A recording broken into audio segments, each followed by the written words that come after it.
Hey guys, in this video, I'll show you how to connect your Google domain to Wix. First, log into your Wix account. Then, select the site you want to work with. Once you're inside the dashboard, click on the Connect a Domain button.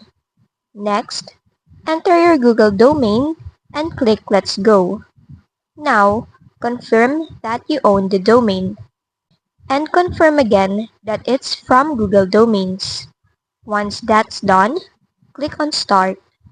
The first step is to open Google Domains.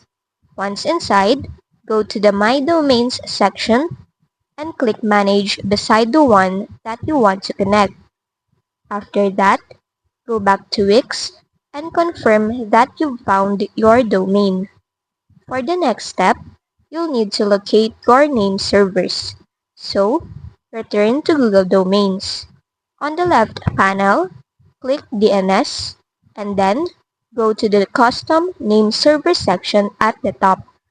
Once you've found it, go back to Wix and confirm. Now, it's time to add the Wix name servers.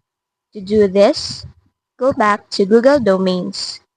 Click Switch to these settings, and the Wix name servers will be added automatically.